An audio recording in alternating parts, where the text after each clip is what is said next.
오늘 우리 창세기 16장을 전체를 다 읽었는데 오늘은 1절부터 6절까지만 말씀을 드리겠습니다. 이게 1절부터 6절까지가 첫 번째 단락이고 7절부터 이제 16절까지는 두 번째 단락이라고 할 수 있는데 우리가 어쨌든 전체적인 걸 좀 머리에 넣고 말씀을 드리려고 다 읽었습니다. 1절부터 6절까지는 우리가 읽으신 대로 살의 여종 하갈이 임신하고 어떤 문제 때문에 가출하게 되는 거기까지의 이야기가 되죠. 그리고 7절부터 16절까지는 가출한 이후에 벌어지는 사건이 됩니다. 그래서 이제 하갈을 중심으로 보면 이렇게 두 단락으로 나눌 수 있다라고 생각이 됩니다. 창세기 16장은 우리가 창세기 15장을 쭉 읽어오면서 16장을 읽게 될 때 약간 당황스러운 지점이 있어요. 그것은 뭐냐면 창세기 15장에서 하나님과 아브라함 사이에 아주 영광스러운 만남이 있었기 때문이죠. 그리고 바로 앞 단락이 하나님이 밤중에 그 횃불로 이렇게 지나가면서 정말 그 인간의 수준에까지 내려오셔서 그것도 저주의 죽음을 죽은 그 짐승의 사체 위에서 그것이 하나님이 약속을 반드시 지키신다고 하는 어떤 증표가 되는, 그래서 증표를 요구하는 아브라함에게 그것을 증표로 보여주고 그 약속에서 떠나지 않도록 그 약속을 기억하고 의미를 알고 확실하게 믿는 그런 것 속에서 언약 체결식을 한단 말입니다. 창조주와 피조물 사이에 그런 언약 체결식이 있어서 사실 15장까지 읽고 나면 앞으로는 뭔가 좀 더 한 단계 이렇게 업그레이드된 아브라함과 아브라함의 가정이 나올 거를 기대하게 되는데 16장은 전혀 정반대의 내용이 펼쳐지는 것이죠. 그래서 참 당황스러운 면이 있습니다만은 또 한편으로 보면 우리가 이렇게 생각할 수 있습니다. 우리가 지금까지 살펴본 대로 아브라함의 어떤 믿음, 하나님께서 그것을 의로 여기셨다라고 할 만큼의 그 믿음이라는 것이 결국은 하나님의 어떤 섭리 속에서 하나님의 손길 안에서 빚어지고 있는 것이었다라는 거예요. 아브라함이 얼마나 대단한 사람이 되었냐, 아브라함의 가정이 얼마나 이렇게 수준이 높아졌냐라고 하는 기대를 우리가 자꾸 하게 되는데 사실은 그렇지 않다는 것이죠. 언제든지 정반대의 모습이 보여질 수도 있고 언제든지 예상치 못한 상황 속에서 방향을 찾지 못하는 것이 있을 수 있다는 것이죠. 그것을 우리가 또 볼 수 있게도 됩니다. 16장의 이 내용은 우리가 읽어보셔서 아시겠지만 거의 이 한국 아침 드라마 수준이에요. 보면 한국 아침 드라마 수준이에요. 인터넷에 보면은 드라마를 제가 본 건 아니지만 짤막한 동영상들이 있지 않습니까? 김치로 싸대기 탁 때리고 오렌지 주스 마시다가 주르륵 흘리고 이런 거 있잖아요. 거의 그 분위기예요, 이 분위기가. 그래서 16장을 읽으면서 가정과 어떤 뭐라고 해야 될까요? 남편과 아내 사이에 일어나는 어떤 가정의 복잡한 문제에 대해서 눈길이 가는 건 사실입니다. 그러나 16장에서도 우리가 주의해서 살펴봐야 되는 것은 하나님의 약속이에요. 15장도 하나님의 약속이고 16장도 하나님의 약속입니다. 제가 이거를 뒷부분까지 조금 하고 창세기 20장 정도까지 가고 나서 창세기 11장부터 이어지는 이 전체적인 내용이 우리가 흔히 말하는 동심원적 구조라는 게 있습니다. 창세기의 동심원 구조에서 우리가 그 큰 구조를 말할 때 표현이 있는데 그걸 제가 잠깐 말씀드리면서 좀 부차적인 설명을 드리겠습니다. 오늘은 어쨌든 16장에 대한 내용을 하는데 그 동심원적 구조 11장부터 쭉 이어지는 창세기의 큰 구조 안에서 보면 동심원 구조의 가장 가운데 가장 이 핵심적인 그 동심원에 들어있는 것이 15장과 16장이에요. 그리고 이 15장과 16장은 무엇을 주제로 가지고 있냐면 하나님의 약속입니다. 그래서 그 하나님의 약속과 관련된 내용을 우리가 좀 더 주의 깊게 생각하면서 16장을 이해해 보면 좋겠습니다. 15장도 사실은 아브라함에게 어떤 문제가 있었다라는 것으로 이 이야기가 시작됩니다. 그것은 뭐냐면 아브라함이 아직 아들이 없었다는 것이죠. 그래서 아직 아들이 없었기 때문에 하나님과의 관계에서 특히 이 약속을 이렇게 성취하시는 과정에서 난 상속자가 없습니다. 하나님이 내게 주신다고 하는 게 도대체 어떤 겁니까?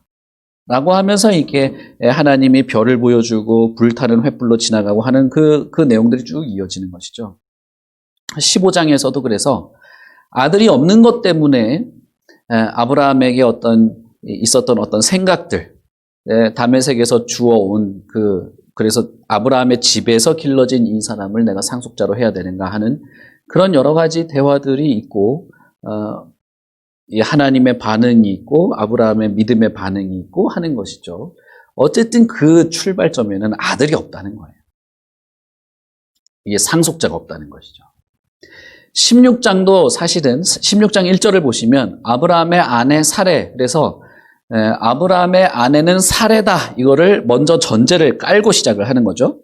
아브라함에게는 사레라고 하는 아내가 있는데 그가 출산을 하지 못했다. 상속자가 없다.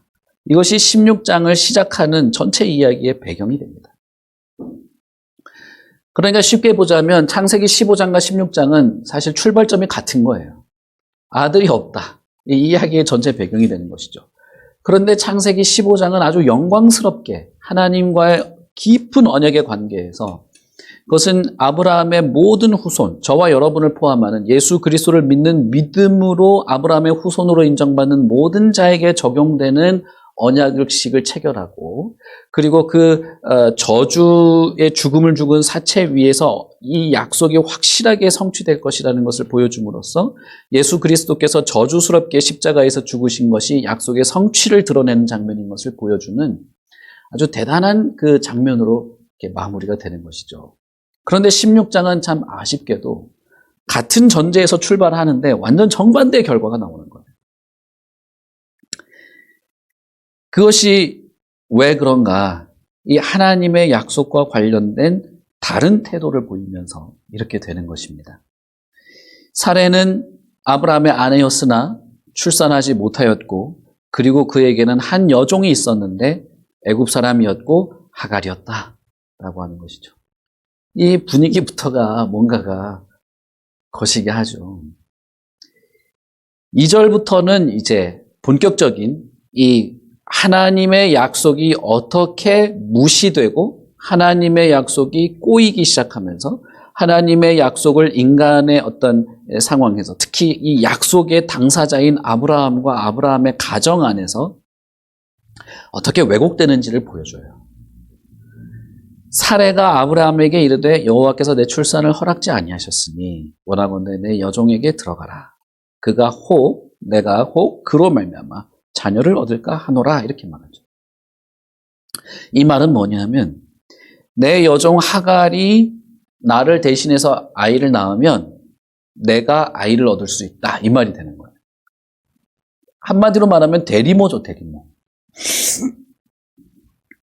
요즘에도 가끔씩 뉴스에 보면 대리모 이런 뉴스가 나오긴 하는데, 이 당시에 이 근동 지방에서 대리모는 특별한 일이 아니었습니다.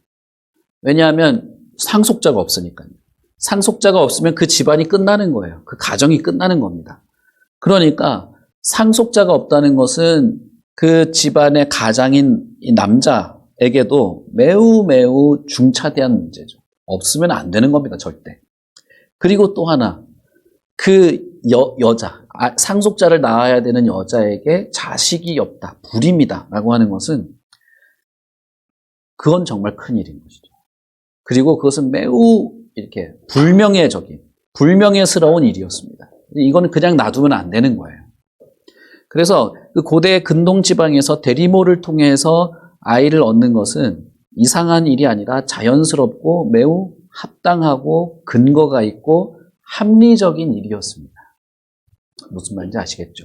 이거를 현대 사회의 어떤 도덕적 판단으로 생각하시면 안 된다, 이 말이에요.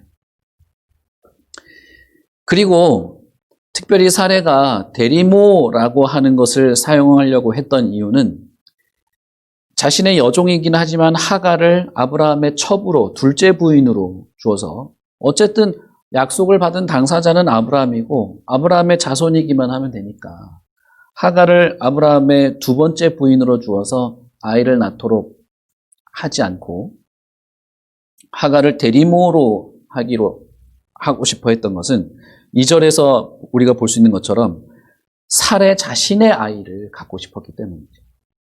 데리모를 통해서 아이를 낳으면 그 아이는 데리모의 아이가 아니라 내 아이가 되는 것입니다. 그래서 이렇게 말하죠. 내가 혹 그로 말미암아 자녀를 얻을까라고 말하는 것입니다. 우리가 여기서 알 수 있는 사실은 사레와 아브라함이 불합리하고 괴상하고 뭐랄까요? 뭔가 그 사회 안에서 그리고 자신의 삶의 어떤 영역 안에서 불합리한 어떤 일을 시도하는 것이 아니라는 거예요. 이것은 사실상 아주 좋은, 타당한, 혹은 이렇게 칭찬받을 만한 결정이라고 할 정도로 당연한 사회적 분위기였다라고 하는 것입니다. 그리고 사레는 이 여종을 통해서 자신이 아이를 얻을 수 있을 것이다라고 하는 희망을 말하고 있는 것이죠. 그런데 이 2절부터 시작되는 이 내용이 아주 여러분 우리가 그 당시 사람이라고 생각해 보자면 아무 문제가 없는 이 결정이 사실은 문제가 되었다는 것이에요. 누구에게 문제가 되었는가? 하나님의 약속이라고 하는 면에서는 문제가 됐다는 거예요. 아브라함은 하나님에게 나는 상속자가 없습니다. 나에게 있는 상속자라면 담의 세계에서부터 내가 데리고 와서 우리 집에서 길러진 어디서 그냥 주워온 사람이 아니라 자신의 집에서 잘 길러서 양육해서 아브라함의 아들이라고 해도 구색이 다르지 않는 그 자식을 내가 그냥 상속자로 삼아야 되겠습니다라고 할 때도 하나님은 아니라라고 말해요. 아니다라고 하면서 내가 너에게 한 약속은 반드시 성취될 것이다라고 말하죠.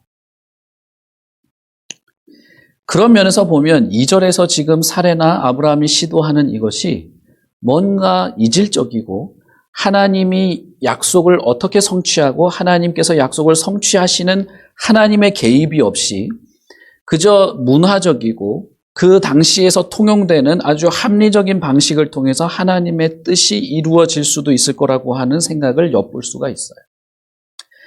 2절부터 쭉 읽어보시면 이 단락에서 이 두 사람이 행한 행위와 그 행위를 기술한 모세가 창세기를 썼다고 우리가 생각하는데 모세가 이 사레와 아브람 사이의 대화와 행동을 묘사한 이 묘사의 방식을 보면 부정적으로 묘사가 되어 있고 이것이 하나님이 보시기에 악하고 하나님이 보시기에 이것은 죄라고 하는 것을 드러내고자 함을 알 수 있습니다. 우리가 주의를 기울여야 할 것은 바로 이것이에요.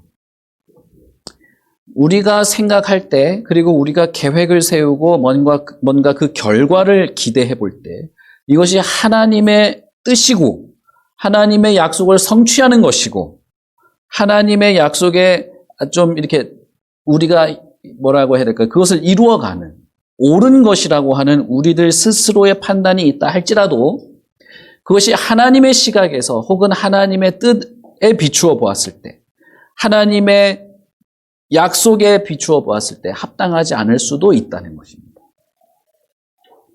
그런 면에서 우리는 하나님의 약속과 이것이 어울리는지 우리의 생각과 계획이 그리고 우리가 기대하는 결과들이 하나님의 말씀과 하나님의 의도와 잘 부합하는지를 깊이 숙고해 보아야 할 필요가 있고 무엇보다도 우리들 자신이 하나님의 자리에 서서 하나님처럼 주도적으로 뭘 할 수 있을 거라는 생각을 매우 조심해야 되는 거예요. 교회든 교회에서 무엇을 하든 거기서는 언제나 하나님의 주도권, 하나님이 주도하시고 하나님의 뜻대로 이루어가고 과정과 결과 이 모두가 하나님의 말씀과 진리에 부합하는 것이어야 한다는 사실을 우리는 깊이 생각해 볼 필요가 있습니다. 아이디어, 무슨 이 사회에서 통용되는 여러 가지 방식들, 그런 것들을 통해서 어쨌든 결과가 좋아. 결과가 좋고 교회에 도움이 되고 뭔가 이렇게 이 하나님이 기뻐하시는 것 같은 것을 우리가 기대한다 할지라도 아닐 수도 있다는 거예요. 예전에 제가 있던 교회에서는 하여튼 그런 것들이 있었습니다. 우리 한국 교회에서는 그런 것들 많이 하죠. 전도 몇 명 하면 금반지 이런 거 하잖아요. 전도 몇 명 하면 티코. 옛날엔 티코도 있었습니다. 여러분들 모르시겠지만 교회 그 로비에 티코를 한 대 딱 갖다 놓은 적도 있었어요. 예전에 제가 있던 교회에서. 그래가지고 몇 명 하면 티코, 금반지. 그런 것뿐 아니라 참 여러 가지가 있죠. 이런 것은 여러분 너무 과격하니까 금방 표가 나지만 그러지 않을 수도 있는 겁니다. 사레와 아브라함은 아주 합리적이고 어긋나지 않은 행위를 한 것입니다. 행위로 보자면. 그러나 모세는 그것이 부적절하고 하나님의 약속과 어울리지 않는 것이었다고 쓰고 있습니다. 오늘은 우리가 그것을 좀 살펴보려고 해요. 하나님이 아브라함에게 하신 약속이 무엇이었습니까? 너와 너의 후손. 그 후손이 땅을 약속으로 얻는데 그 땅에서 후손이 번성하게 될 것입니다. 그 말은 뭐냐면 아브라함과 아브라함의 집이 번성할 거라는 거예요. 아브라함의 가족이. 그래서 아브라함이라고 하는 울타리 안에서 아브라함의 자손들은 다 복이 될 겁니다. 아브라함을 포함한 아브라함의 모든 자손들. 아브라함의 가정이죠. 아브라함의 집 안에 있는 모든 그 자녀들은 복이 되고 복의 통로가 될 것입니다. 무슨 말인지 아시겠죠? 이해가 되시죠? 그렇기 때문에 아브라함뿐 아니라 아브라함의 자손도 중요하고 그 약속을 상속받아가는 사람들이 되고 그 약속의 상속을 받는 그 조건이라고 해야 될까요? 그것은 아브라함의 가족, 아브라함의 자손, 쉽게 말하면 아브라함의 집이어야 되는 거예요. 아브라함의 가정이다 이 말입니다. 아브라함의 가정 안에 있으면 그는 복의 상속자인 거예요. 복이고 복의 통로가 되는 것이죠. 이게 이제 우리 다음 주에 우리가 말할 그 다음 단락과도 연결되기 때문에 좀 잘 기억해 두십시오. 그런 면에서 이 아브라함의 집, 아브라함의 가족, 자녀, 아브라함의 가정은 하나님의 약속과는 뗄래야 뗄 수 없는 것입니다. 하나님의 약속을 무시하고 하나님의 약속을 이렇게 뭐라고 해야 될까요? 하나님의 약속과 무관한 방식으로 있어서는 안 되는 것입니다. 아브라함과 아브라함의 가족 혹은 이 부부는 그들의 아주 일상적인 삶이라고 할 수 있는 것. 자녀를 낳고 양육하고 기르고 하는 이 모든 것이 하나님의 약속과 연결된 것이라는 거예요. 저와 여러분도 크게 다르지 않습니다. 아브라함의 집에서 누려야 하는 것은 아브라함과 맺은 하나님의 약속을 누리는 것이고 그것이 아주 일상적인 삶에서 벌어지는 여러 가지 자녀를 낳고 기르는 그런 것에서도 다 연결되어 있는 것입니다. 그렇기 때문에 2절부터 시작하는 이 내용은 우리가 지금 이렇게 굳이 깊이 생각하지 않는다 할지라도 이것은 지금 하나님의 약속과 어긋나고 하나님이 약속한 그 아브라함의 가족의 집에 복이 되고 복의 통로가 된다고 하는 것과 충돌이 생길 거라는 것을 충분히 예상할 수 있죠. 3절에 보시면 아브라함의 아내 사레가 여종 애굽 사람 하갈을 데려다가 남편 아브라함에게 첩으로 주었다라고 말합니다. 그리고 뭐라고 덧붙입니까? 아브라함이 가나안 땅에 거주한 지 10년 후였다 이렇게 말합니다. 그러니까 이 사건은 아브라함과 사레가 가나안에 거주한 지 10년 만에 벌어진 사건이다 이런 것이죠.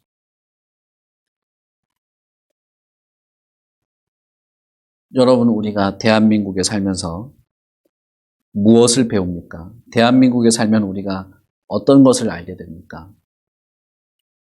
우리 오늘 주일학교 아이들한테도 그걸 물어봤는데 대한민국에 10년 산 아이들이 반밖에 안 돼요. 아직 10년도 안 산 아이들이. 우리 10년 넘은 아이들한테 대한민국에 살면서 너희들은 뭘 배웠냐? 여러분, 우리가 대한민국에 10년 살면 뭘 배웁니까? 다 10년 넘게 살으셔가지고, 그죠? 그럼 결국 대한민국에서 살아가는 삶의 방식을 배우는 것이죠. 그렇죠. 대한민국에서 인정받는 방법을 배우는 것이고, 먹고 사는 걸 배우는 것이고, 그런 것이죠. 가나안에서 산 지 10년 후에 이런 일이 벌어졌다라고 하는 이 문장이 뭐라고 해야 될까요? 이렇게 긍정적으로 들리지 않는 것이죠. 아브라함이 애굽에서 그 심각한 자신의 결정, 자신이 자신의 상황을 타개해 보려고 했던 그 결정이 거의 사례가 지금 여기서 하는 것과 거의 유사한데, 어쨌든 그 결정 때문에 벌어진 그 심각한 사건을 하나님께서 개입하셔서 해결하시고 구원을 얻은 것이죠. 거기서 살아난 것은 구원을 얻고 애굽으로 돌아와서 애굽에서의 10년의 삶을 살면서 그들은 가나안의 삶의 방식을 배운 거예요. 가나안의 삶의 방식, 고대 근동에서 당연히 그렇게 할 수도 있는 것들이 있었던 것이죠. 그들이 그 땅에서 나그네로 자신들을 여겼고 땅 한 평도 얻으며 살지 않았으나 그들은 가나안에 10년 살면서 가나안 방식의 삶의 모습을 얻게 된 것이죠. 그래서 10년 만에 이런 일을 하게 된 것입니다. 정말 안타까운 것은 바로 앞장에 하나님과 약속을 통해서 그 하나님의 약속을 기억할 수 있는 언약 체결식 계약을 맺고 그것을 기억하고 잊지 않아야 했던 아브라함. 그 약속을 드러내고 자신의 가족 안에서 그 약속이 성취되는 것을 기다리고 모든 가족과 거기 딸린 식솔들과 그 가족 안에 있었던 사람들에게 하나님의 약속이 어떤 것이었는지를 드러내야 하는 아브라함이 16장에서는 거의 아무것도 하고 있지 않다는 거예요. 이 창세기 16장에서 주도권을 가지고 모든 것을 결정하고 실행하는 사람은 사레입니다. 사레가 생각했고 사레가 계획했고 사레가 실행한 거예요. 3장에서도 보면 사레가 아브라함에게 이르되 아브라함이 사레의 말을 들으니라 라고 되어 있죠. 그리고 3절에서도 보면 사레가 여종 하가를 데려다가 남편에게 주었다. 그렇게 되어 있습니다. 그리고 6절에도 보면 아브라함이 뭐라고 말합니까? 당신의 여종이니 당신이 하고 싶은 대로 하시오. 이렇게 말하죠. 여기서 아브라함은 거의 아무것도 안 하고 있어요. 약속의 당사자이고 약속을 드러내야 할 사람이고 그 약속을 가족들에게 알려줘야 할 사람이고 기다리게 해야만 할 사람이었습니다. 약속의 당사자. 우리가 그 앞부분에 아브라함이 롯을 구출하고 나올 때 멜기세덱이 그 많은 소돔 사람들 앞에서 선언하는 것을 우리가 보지 않습니까? 그 역할을 사실은 지금 아브라함은 자신의 가족 안에서, 자신의 집 안에서 해야 하는 거예요. 하나님의 약속이 전면에 드러나도록 해야 된다, 이 말이에요. 그런데 아브라함은 어떻게 합니까? 사레의 말을 듣습니다. 말을 들었다. 이 히브리어는 그 여자의 말을 들었다라고 되어 있습니다. 이 문장과 정확하게 같은 문장이 창세기에 한 번 더 나옵니다. 그게 어디냐면 창세기 3장 17절이에요. 창세기 3장 17절에 뭐라고 되어 있습니까? 거기도 그의 여자의 말을 들었다라고 되어 있어요.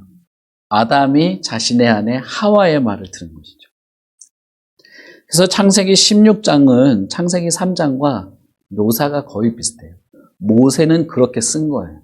이 두 사람 사이에 벌어진 일을 창세기 3장에 아담과 하와가 선악과를 따먹었을 때에 벌어진 일을 거의 유사하게 묘사해 놨어요. 그러니까 지금 모세는, 아니 하나님은 아브라함과 사레 사이에 벌어진 이 행동들이 사람의 눈에, 그들의 눈에, 그리고 그 사회 전반적인 판단에 의해서는 아무런 문제가 없다 할지라도 하나님의 눈에서는, 하나님이 보시기에는, 하나님의 약속의 기준에 비추어 봤을 때는 이것이 죄라고 여겼다는 거예요. 아담과 하와를 한번 생각해 봅시다. 선악과를 먹은 것은 하와였죠. 먼저 먹은 것은. 그런데 이 하와가 자신의 남편에게 뭐라고 말합니까? 당신도 먹어보시오 라고 한 것이죠. 아담이 어떻게 했습니까? 아담이 들었어요. 그 문장이 이 문장과 똑같아요. 이 히브리어 문장 자체가 똑같아요. 그 여자의 말을 들었다. 사마레콜이라는 단어입니다. 단어예요. 사마레콜. 아담은 그래서는 안 되는 사람이에요. 왜냐하면 하나님의 명령을 직접 받은 사람이고, 사실 그 죽음의 벌을 들은 사람이죠. 경고를 들은 사람이죠. 그러니까 아담은 자신을 통해서 하나님을 드러나도록 했어야 하는 사람인데 그렇게 하지 않았죠. 아브라함이 지금 그렇게 한 것입니다. 그리고 그 다음 행위가 무엇입니까? 하와가 선악과를 취했죠. 선악과를 취해다가 남편에게 주었더니 남편이 받았다. 그렇게 돼 있죠. 3절의 사례가 어떻게 합니까? 우리가 여기 한글 성경에는 하가를 데려다가라고 되어 있지만 직역하자면 그 여종 하가를 취하였다 이렇게 되어 있습니다. 그러니까 의도적으로 문장을 유사하게 쓴 거예요. 사례가 여종을 취해다가 아브라함에게 주었다. 그리고 아브라함은 받았다. 이렇게 된 거죠. 창세기 3장과 16장은 아주 유사한 상황이 벌어진 것입니다.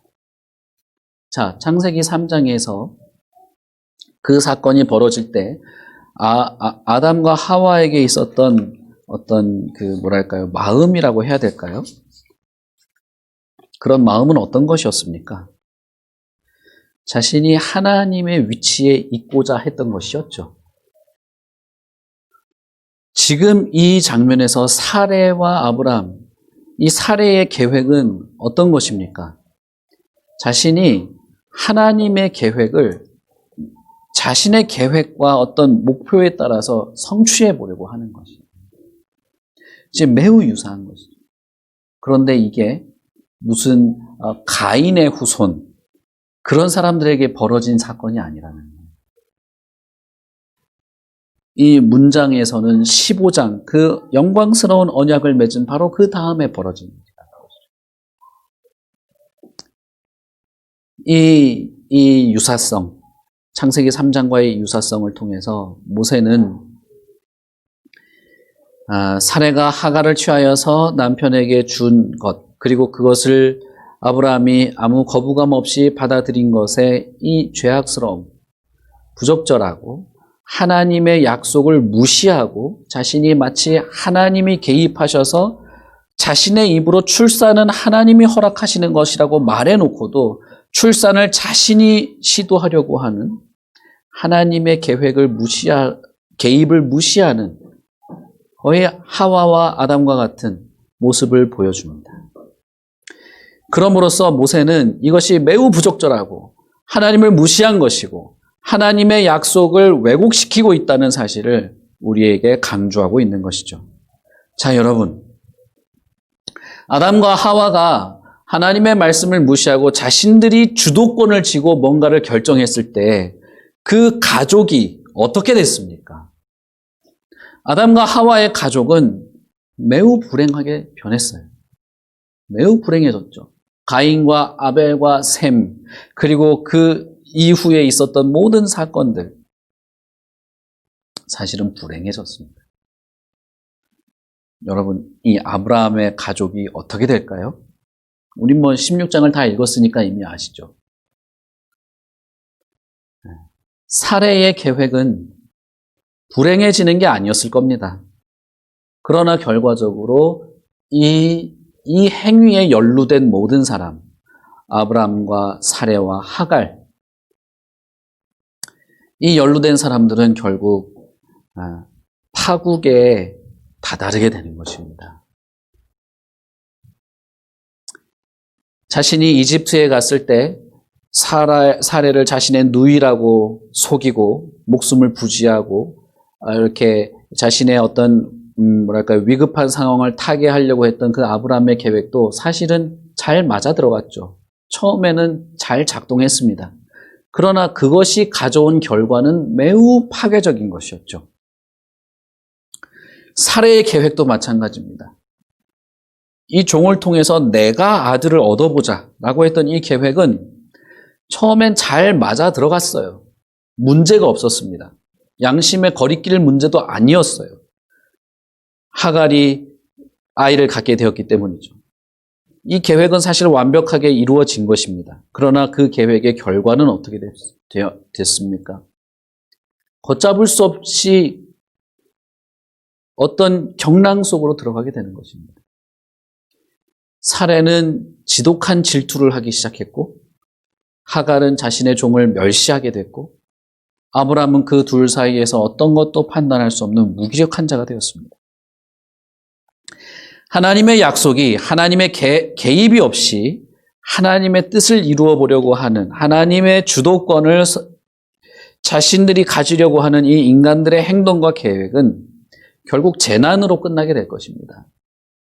하나님의 약속에 포함된 그 영광스러운 결과를 얻지 못하게 되는 것입니다. 더 재미있는 것은 16장 1절부터 6절 사이에서 아브라함이나 사레나 하갈을 다 내 여종, 당신의 여종이라고 부르지 이름으로는 부르지 않는다는 겁니다. 그 말은 뭐냐면 아브라함과 사레는 이 하갈을 하나의 인격체로 대하고 있지 않고 그저 아이를 낳는 도구 취급했다는 것입니다. 심지어 아브라함은 자신의 아이를 가졌잖아요. 제 뱃속에 자신의 아이가 있잖아요. 그럼에도 불구하고 사레에게 뭐라고 말합니까? 당신의 여종이니까 당신이 알아서 하시오 라고 말하죠. 이름으로도 부르지 않죠. 자신의 아이의 어머니로도 대접하지 않습니다. 그냥 단순한 아이를 낳는 도구일 뿐인 거예요.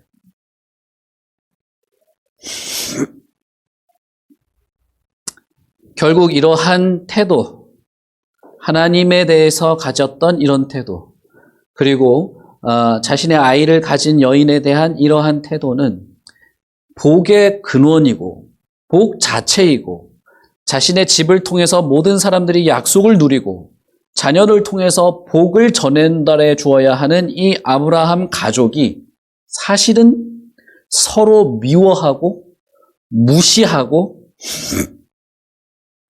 불행하며 파국에 치닫는 그런 가족이 되는 것을 보여줍니다. 여러분, 이것이 매우 아이러니하죠.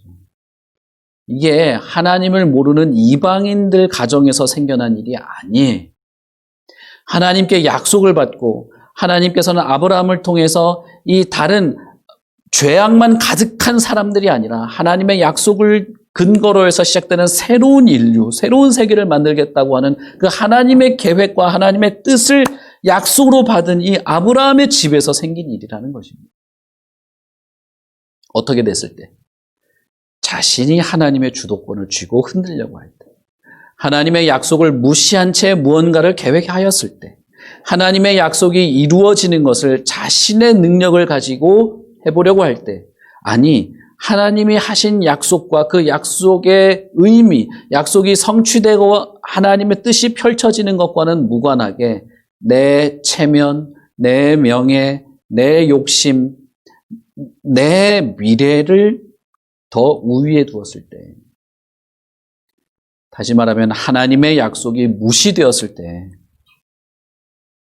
그 가정은 부서지고 분열하고 가정이 불행하게 되었다는 것입니다.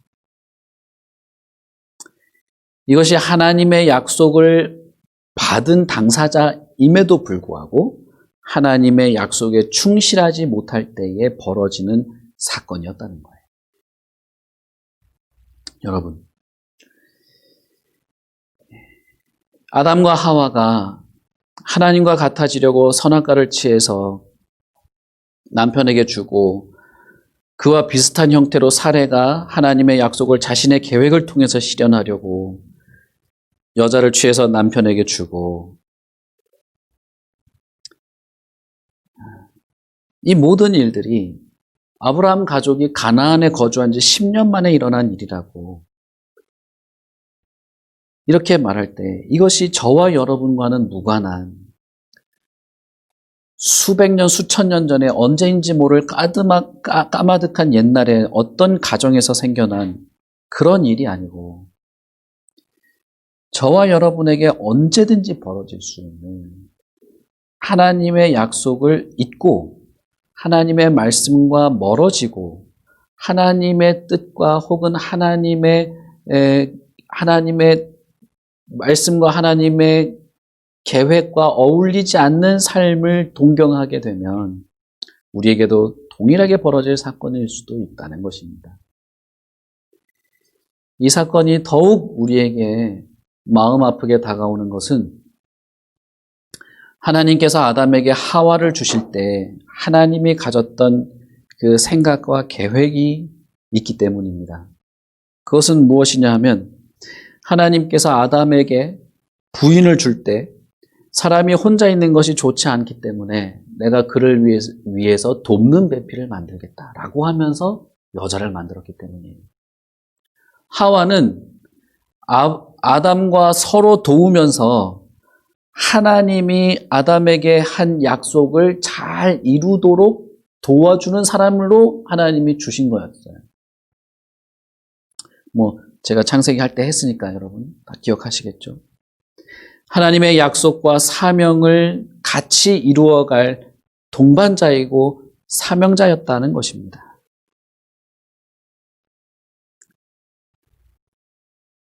아브라함과 사례도 같은 위치에 있는 것이죠. 사례도 아브라함을 통해서 전달된 하나님의 약속을 잘 이룰 수 있도록 돕고 같이 성취해 나가야 될 동반자였죠. 그 모든 것들이 제대로 되지 않게 된 것입니다. 자신을 대신해서 아이를 낳아줄 여인은 도구 취급을 하고 결국 하나님의 약속은 어떻게 되든지 내가 아기만 있으면, 아들만 내가 얻으면 내가 문제가 다 해결되는 듯이 하고 결국 하나님의 약속이 어떻게 성취되고 이것을 우리가 어떻게 기다리고 어떻게 이루어 나갈지에 대해서는 서로가 전혀 동반자이지 않은 모습을 보여주는 거예요. 단순히 아이를 낳는 도구로 자기 스스로를 전락시켜 버린 것입니다.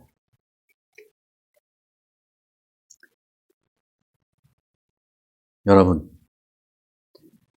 저와 여러분도 동일한 사람들이죠. 교회도 마찬가지입니다.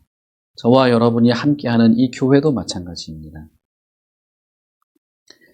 하나님의 말씀과 진리, 혹은 하나님께서 우리에게 하신 약속들, 교회를 통해서 하나님이 이루실 일들, 이 모든 것은 우리가 약속을 받은 사람으로 하나님의 집 안에서 우리는 이것을 이루고 성취하고 기대하고 기다리면서 함께 해나가야 할 동반자와 같습니다.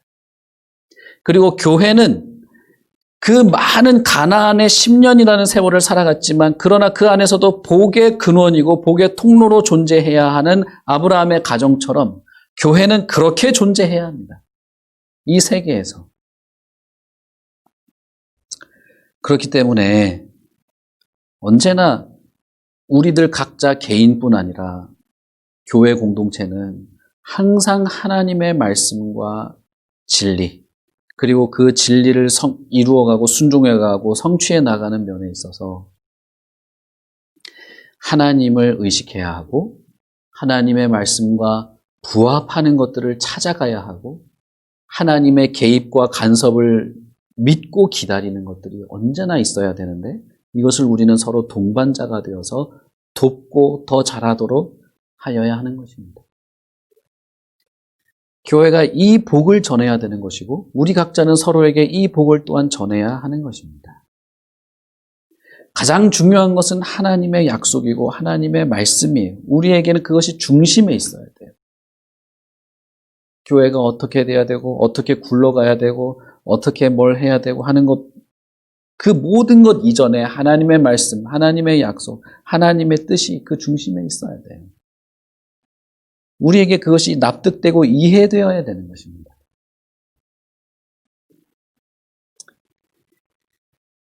이것을 어떻게 하게 될까요? 이 정말 막장이 벌어진 이 가정이 어떻게 될까요? 우리는 다 읽었으니까 잘 아시겠지만, 결국 이 가정을 다시 돌려놓고 회복하고 다시 이렇게 온전케 하시는 분은 하나님이십니다. 하나님이시고 여전히 하나님은 아담을 끝까지 다룹니다. 만지고 교정하고 바꾸어가면서 끝까지 하나님의 뜻을 이루어 가도록 하시는 것이죠.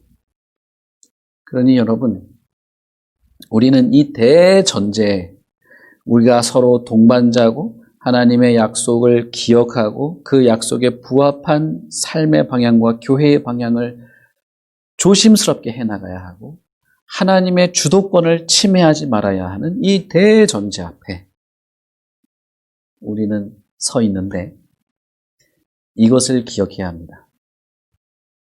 하나님이 우리를 다루어 가시면서, 하나님이 우리를 교정해 가시면서, 하나님이 우리를 온전케 하시면서 그렇게 하도록 하실 거라는 거예요. 그런데 여러분, 딱 하나만 필요해요. 우리에게는. 뭐냐? 우리가 하나님의 말씀과 진리 앞에서 겸손하게 다루어질 사람이라는 사실을 기억하십시오. 우리는 하나님의 말씀과 진리 앞에서 교정되어야 할 사람이라는 것을 기억하십시오. 예수 그리스도 안에서 우리는 지어져 가고 세워져 가며 서로 온전케 되도록 이렇게 협력하는 가운데 그렇게 지어져 가는 존재라는 것을 기억하십시오. 제가 마지막으로 질문을 드리겠습니다. 이건 오전에 주일학교 아이들한테도 한 질문이에요. 그리고 주일학교 아이들이 아주 대답을 잘했습니다. 먼저 이렇게 딱 전제를 드리겠습니다. 여러분, 우리가 주일학교 아이들한테도 지면 안 돼요. 이겨지는 건 아니지만 우리가 이 하나님의 말씀과 진리 혹은 하나님의 약속, 그것을 잘 이해하고 알고 깨닫고 그것을 조심스럽게 협력하면서 따라가고 우리가 또 교정되고 연단되기 위해서 꼭 필요한 것이 있습니다. 우리가 하나님의 말씀, 진리, 약속을 이해하고 깨닫고 그 말씀을 따라가고 하나님의 주도권을 침해하지 않고 우리가 그 말씀 안에서 다루어지고 기대하고 기다리면서 약속을 서로 우리가 협력하면서 성취해 나가는 이 모든 일에 가장 중요한 것은 예배입니다. 여러분, 세례교육 받을 때 다 여러분 배우셨을 텐데 예배와 성례입니다. 예배와 성례.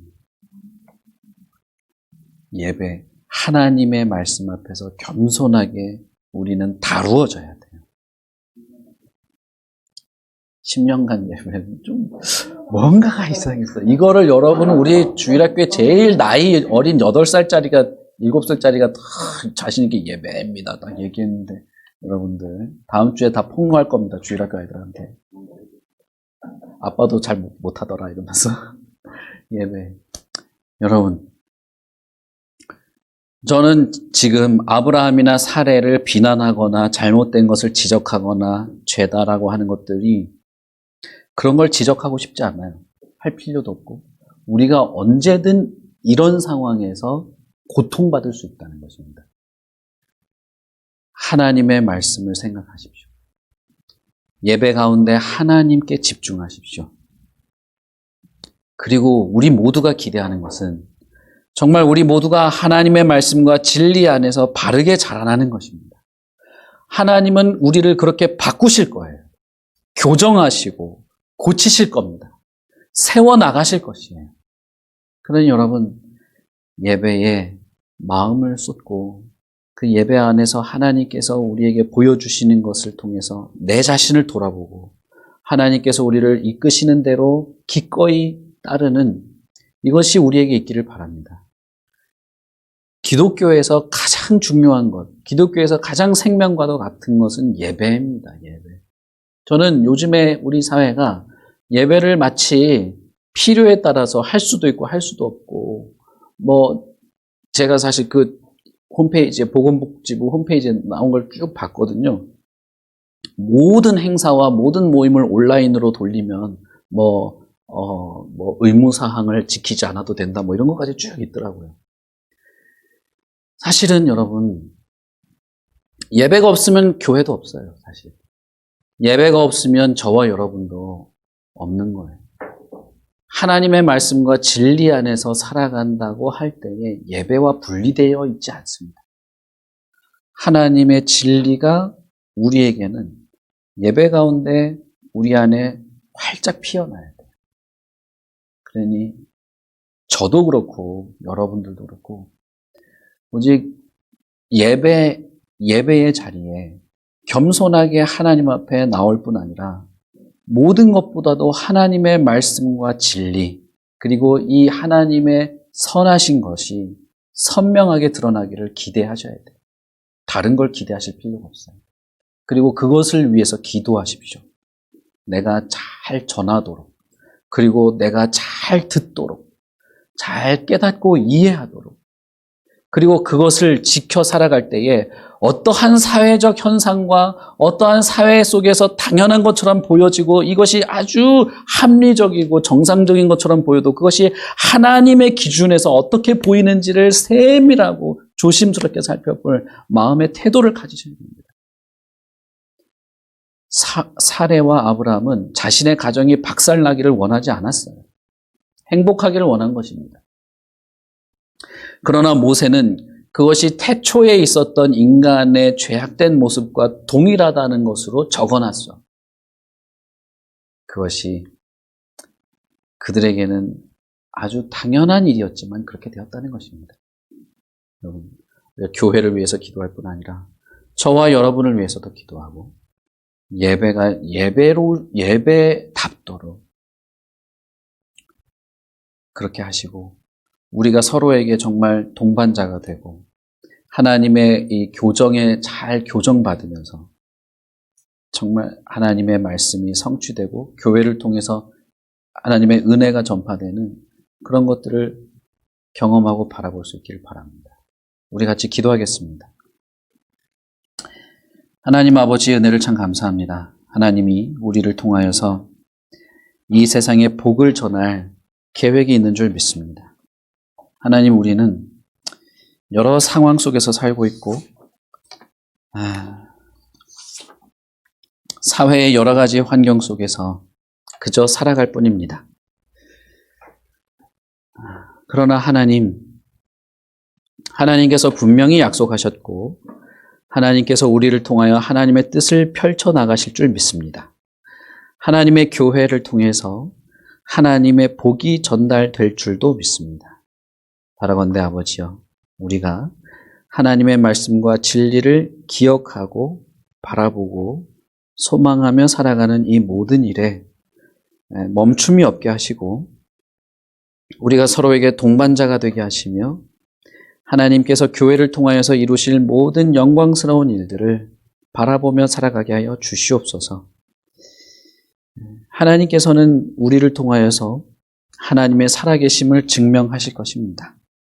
그러니 아버지여, 우리가 늘 하나님 앞에서 겸손하고 참된 예배를 드리며 예배 안에서 우리의 모든 심령이 새 힘을 얻도록 역사하여 주시옵소서. 감사합니다. 예수님 이름으로 기도합니다. 아멘. 우리 찬송가 70장 찬송하겠습니다.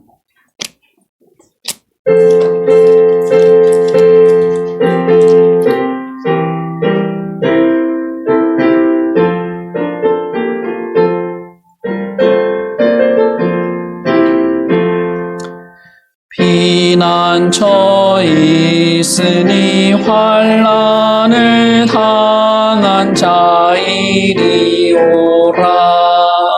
땅들이 변하고 물결이 일어나 산 위에 넘치되 두렵지 않네. 이방이 떠들고 나라들 모여서 진동하나 우리 주 목소리 한 번만 말하면 천하의 모든 것 망하겠네. 만유주 하나님 우리를 도우니 피난처요. 세상의 난리를 그치게 하시니 세상의 창검이 쓸데없네. 높으신 하나님 우리를 구하니 할렐루야. 괴로움이 심하고 환난이 극하나 피난처 되시는 주 하나님. 지금은 우리 주 예수 그리스도의 은혜와 무한하신 하나님 아버지의 사랑하심과 성령의 감화 감동 위로 교통하심이 지금부터 영원토록 함께 있기를 축원하옵나이다. 아멘.